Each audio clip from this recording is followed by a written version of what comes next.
Merci de nous choisir pour vous informer, madame et monsieur. Bienvenue dans cette grande édition du journal sur la télévision catholique Elika, dont voici les sommaires.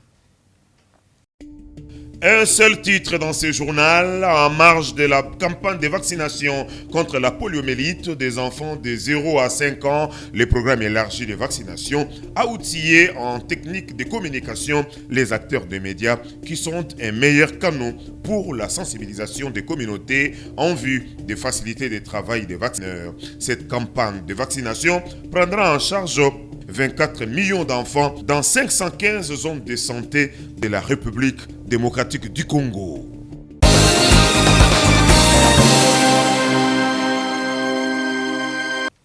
Une fois de plus, bienvenue. 8 mois après son décès, le ministre honoraire des Transports et voix des communications et porte-parole de Ensemble pour la République, parti cher à Moïse Katumbi Chapoué, le député national Chéribin Okende Senga a été mis en terre ce mercredi 20 mars après une messe des obsèques dite par son éminence Fridolin cardinal Ambongo Bisungu, archevêque métropolitain de Kinshasa à la cathédrale Notre-Dame du Congo.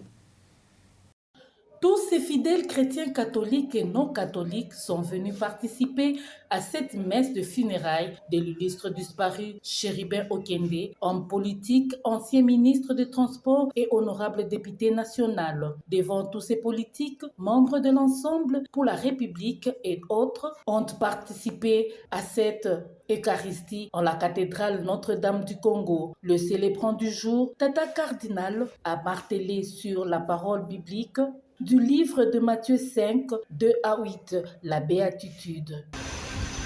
Dans la péricope de l'évangile de selon saint Matthieu, que nous venons d'entendre tout à l'heure, Jésus nous donne 8 béatitudes qui insistent à 2 reprises sur la justice. Heureux ceux qui ont faim et soif de la justice, car ils seront rassasiés. Matthieu 5, 6. Et heureux ceux qui sont persécutés pour la justice, car le royaume des cieux est à eux. Matthieu 5, 10. En exemple, Chéribin Okende a été un serviteur du Seigneur et pour le peuple congolais, un homme juste. Toujours au cours de cette Eucharistie, l'archevêque métropolitain de Kinshasa est revenu sur la mort de Chéribin Okende, qui est décédé d'un crime inacceptable et a été jugé par une justice malade. Comment comprendre peut-être aussi attentionné que Chéribin, qui venait de marier sa fille, se soit suicidé en tirant des balles sur lui-même et sur sa voiture, après une longue promenade dans la ville. Bref, si belle est le règlement que la République réserve à un ancien ministre et un député national, qu'adviendrait-il au sein des citoyens?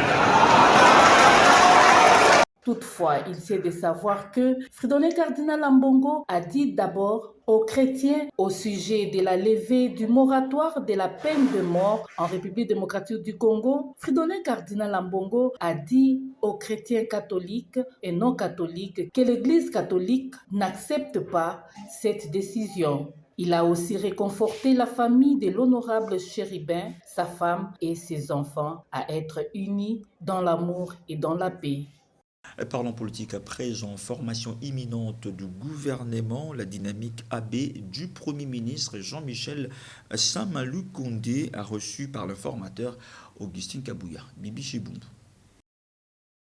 Avec à son actif 47 députés nationaux, 75 députés provinciaux qui la placent deuxième force politique au sein de l'Union sacrée de la nation après l'UDPS, La dynamique agissant et bâtissant AB, conduite par son leader, le Premier ministre Jean-Michel Samaloukonde, a été reçu ce mercredi 20 mars dans la soirée par l'informateur Augustin Kabouya. Cette rencontre s'inscrivait dans le cadre de la deuxième phase des consultations entamées par l'informateur, conformément à la nouvelle mission lui confiée par le chef de l'État. Se confiant à la presse à l'issue des échanges, le Premier ministre Jean-Michel Samaloukonde est largement revenu sur l'essence de cette deuxième phase des consultations de l'informateur qui constitue une étape importante avant la formation imminente du gouvernement conformément à la vision et à la ligne édictée par le président de la République Félix Tshisekedi. Les questions liées à la taille et au format du prochain gouvernement ont été abordées. Et aujourd'hui, notre force politique, la dynamique agissant et bâtissant, l'AB constitué de ses forces, l'ADA, l'AB, l'ANB, avec au total ces 47 députés, pour suivre d'abord les indications qui devaient nous être données dans cette deuxième phase. Cette deuxième phase comporte les éléments de cohésion gouvernementale et puis les axes programmatiques qui vont guider au travail de ce gouvernement. Donc nous avons eu essentiellement échangé sur la taille et le format du gouvernement qui doit tenir compte de nos réalités actuelles qui doivent aller vers le sens de la rationalisation et ensuite sur les priorités qui avaient déjà été édictées par son Excellence Monsieur le Président de la République lors de son discours d'investiture au stade lorsqu'il s'adressait à toute la nation. Le numéro 1 de la dynamique AB a par ailleurs souligné avoir rappelé les poids de sa force politique qui se place deuxième après l'UDPS à l'issue de la publication des résultats définitifs des législatives nationales. La dynamique AB entend ainsi participer à la gestion de la chose publique, non seulement au niveau de l'instance gouvernementale, mais aussi au niveau de toutes les institutions afin de contribuer à la matérialisation de la vision du président de la République dans le cadre de l'union sacrée de la nation. Selon un rapport de l'Organisation internationale du travail, OIT, a rendu public ce mercredi 20 mars, le projet annuel tiré du travail forcé s'élève à 236 milliards de dollars. Des plus en détail dans ses commentaires. Le travail forcé dans l'économie privée génère 236 milliards de dollars de profits illégaux par an, selon un nouveau rapport de l'Organisation internationale du travail, OIT. Le montant total des profits illégaux tirés du travail forcé a augmenté de 64 milliards de dollars, soit 37% depuis 2014, une hausse spectaculaire qui a été alimentée à la fois par une augmentation du nombre de personnes forcées à travailler et par des profits plus élevés générés par l'exploitation des victimes. Les rapports de l'OIT estiment que les trafiquants et les criminels génèrent près de 10 000 dollars par victime contre 8 269 dollars ajustés après inflation il y a 10 ans. Si en Europe et en Asie centrale, et que les profits illégaux annuels tirés du travail forcé sont les plus élevés, soit 44 milliards de dollars, suivis par l'Asie et les Pacifiques, 62 milliards de dollars, les Amériques 52 milliards de dollars, l'Afrique 20 milliards de dollars et les États arabes 18 milliards de dollars. Lorsque les profits illégaux sont exprimés par victime, les profits illégaux annuels sont les plus élevés en Europe et en Asie centrale, suivis par les États arabes, les Amériques, l'Afrique et l'Asie, ainsi que les Pacifiques. L'exploitation sexuelle commerciale forcée représente plus de 2 tiers, soit 73% du total des profits illégaux, alors qu'elle ne représente que 27% du nombre total des victimes du travail forcé dans les secteurs privés. Ces chiffres s'expliquent par l'énorme différence des profits par victime entre l'exploitation sexuelle commerciale forcée et les autres formes d'exploitation du travail forcé non étatique, estimé à 27 252 dollars des profits par victime pour la première contre 3 687 $ de profit par victime pour la seconde. Après l'exploitation sexuelle commerciale forcée, les secteurs où les profits illégaux annuels tirés du travail forcé sont les plus élevés est l'industrie avec 35 milliards de dollars, suivi des services 20,8 milliards de dollars, de l'agriculture 5 milliards de dollars et du travail domestique 2,6 milliards de dollars. Ces profits illégaux correspondent aux salaires qui reviennent de droit aux travailleurs, mais qui restent dans les mains de leurs exploiteurs en raison de leurs pratiques coercitives. En marge de sa campagne de vaccination prévue du 28 au 30 mars prochain, le PEV a organisé une journée de formation de journalistes qui sont des meilleurs canaux pour la sensibilisation des communautés sur l'importance des vaccinations. Cette campagne prendra en charge près de 24 millions d'enfants de moins de 5 ans sur l'ensemble du territoire national. Les programmes élargis de vaccination PEV a voulu associer les médias étant l'un des canaux de communication pour sensibiliser les communautés sur l'importance de la vaccination. Pendant donc la campagne prévue du 28 au 30 mars prochain. Cette campagne prendra en charge 24 millions d'enfants de moins de 5 ans pour riposter contre l'épidémie poliovirus variante. Nous avons convié les professionnels des médias pour ces briefings sur la riposte contre la poliomyélite et la vaccination en général. C'est parce que nous sommes rassurés que c'est l'un des canaux de communication importants pour qu'ils nous aident à sensibiliser les communautés, précisément les parents, les tuteurs d'enfants, à adhérer à la vaccination, à faire vacciner leurs enfants pour la campagne de vaccination contre la poliomyélite qui est prévue du 28 au 30 mars 2024. Nous attendons vacciner plus de 24 millions et demi d'enfants de moins de 5 ans pour riposter contre ces épidémies liées au poliovirus variant. Et ça concerne toutes les 519 zones de santé du pays. Cette campagne de vaccination concerne toutes 515 zones de santé de la République démocratique du Congo et c'est là pendant 3 jours. Un autre jour de surplus sera pour ratisser les enfants cibles qui ne seront pas vaccinés pendant les 3 jours de la campagne. Il faut noter que le vaccin contre la polio n'est pas nuisible. L'impact des conflits armés sur les personnes vivant avec handicap PVH dans des zones de guerre à l'est de la République démocratique du Congo de 1996 à ce jour. C'est le thème d'une conférence débat organisée par la FENAFACO à Kinshasa. Le conférencier, Maître Patrick Pindou, a renseigné que les personnes vivant avec handicap souffrent doublement que les valides en situation d'insécurité.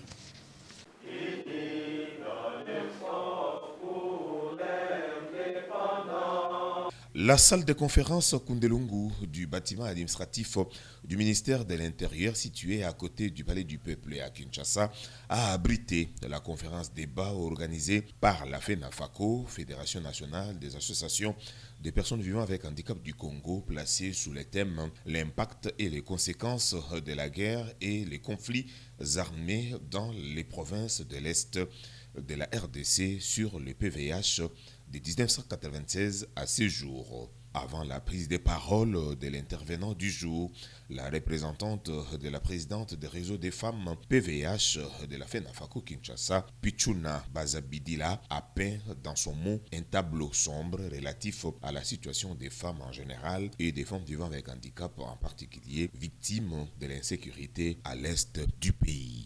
L'activité de ces jours est une occasion de mieux appréhender l'impact de la guerre depuis 1996 et de comprendre comment la résolution 2475 des Nations Unies qui exige les États membres à protéger les personnes avec handicap en temps de conflits armés. Maître Patrick Pindou, coordonnateur national de la FENAFACO et conférencier du jour, a fait constater que les personnes vivant avec handicap sont doublement victimes de cette situation d'insécurité à l'Est par rapport aux valides. Malheureusement, regrette-t-il, cette situation n'est fait aucune mention dans des rapports des ONG locales et internationales. Quand même, j'ai eu à effectuer une mission dans les provinces qui sont touchées par la guerre pour me rendre compte de la protection des personnes vivant avec handicap. Et je me suis rendu compte que ce sont les personnes vivant avec handicap qui subissent plus par rapport à cette guerre. Il y a des conséquences néfastes pour les personnes vivant avec handicap. Raison pour laquelle nous avons voulu aussi sensibiliser les personnes vivant avec handicap pour pouvoir s'approprier de cette question-là. Surtout qu'aujourd'hui, les Nations Unies ont adopté la résolution 2475 portant sur la protection des personnes handicapées dans les conflits armés, les crises humanitaires et les catastrophes naturelles. On a voulu que notre gouvernement de la République et aussi les agences du système des Nations Unies qui travaillent sur la question humanitaire et les ONG internationales puissent vraiment s'approprier de cette résolution 2475. L'on va noter que cette activité, à en croire l'organisateur, est une occasion d'interpeller les gouvernements notamment pour qu'ils s'approprient la question sur la situation des PVH se trouvant dans des zones à conflit. La FENAFACO demande aux autorités compétentes de créer un mécanisme de suivi et de la mise en œuvre de la résolution 2475 portant sur la protection des personnes handicapées dans les conflits armés, des crises humanitaires ainsi que les catastrophes naturelles. Et puis, remise ce mercredi 20 mars de brevets et kits d'insertion professionnelle à plus de 200 femmes vivant avec handicap et ont suivi durant environ 3 mois des formations aux plusieurs filières, notamment la coupe et couture et l'entrepreneuriat, grâce à l'accompagnement financier et technique des Robank dans son projet d'accompagnement à l'autonomisation de personnes vivant avec handicap et Caritas Développement. La cérémonie a eu lieu ce mercredi au siège de l'accompagnement des malades à domicile AMD situé à la 13e rue du métier industriel. Suivez. Mon appel Monsanto.